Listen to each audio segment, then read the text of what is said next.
local weather with the KX News Storm Team. This is Jim Olson with KX News. It's a great night here in Bobos, North Dakota. Hey, how's the weather? Oh, I got to explain this one to you because that's one of the coolest things I've seen in a while. Let me back out here. I guess it was over the weekend or maybe Friday up at the Bowbells Country Club. A bunch of friends, a bunch of ladies got together playing some golf, right? And then a couple of them dressed up as former KX News anchor Jim Olson, and Jessica dressed up as me to shoot the Hey Tom. Of course, they were having a lot of fun.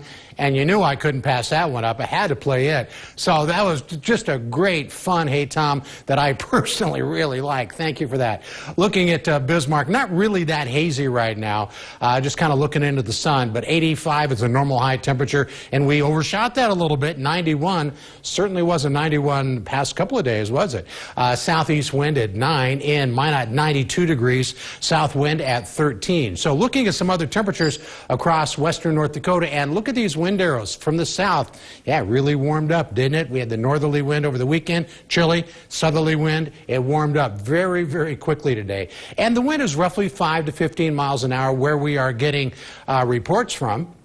And this is the satellite and the radar and what's called the steering winds, what I call the steering winds. And these are the winds upwards of 10,000 feet, maybe a little bit higher, and they kind of push the weather systems along. So this is not the wind that's on the ground, but up in the clouds, where the clouds are. So nothing really big in the northern plains. We've got high pressure. We have warm air, being pumped in, and it warmed up very, very quickly today into the 90s.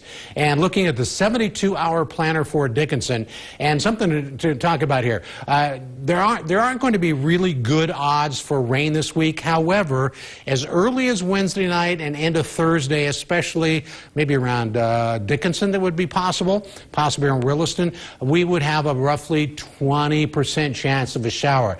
Now, we're not seeing a lot of really high dew points. We're not seeing a lot of instability. So it does be one of those cases where it looks like if we have a thunderstorm, we would not expect severe weather. Of course, this being North Dakota, you can't rule anything out.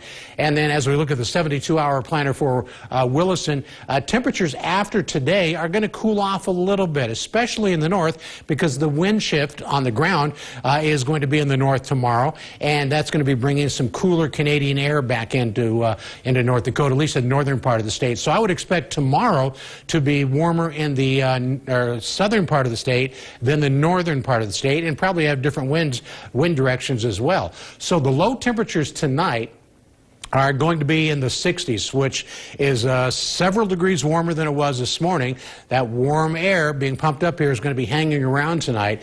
And then tomorrow, well, and there it is. You can see the cooler temperatures in the north. We'll have a northerly breeze tomorrow, still out of the south for a lot of us in the south central and southeast. But look at these temperatures. Even tomorrow could be in the 90s once again. So here's a look at the Bismarck 7-day outlook. And it is going to stay warm. And the temperatures bounce around a little bit this week.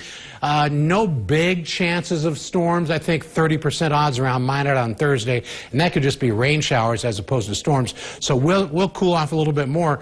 But Brooke, what we're looking at is just typical August weather, not terribly humid. Temperatures bounce around a little bit, and probably not a lot of thunderstorms. That's kind of a good thing. Yes, there's some good news there, Tom, and I have to say you and Jim looked great out at the country club. Coming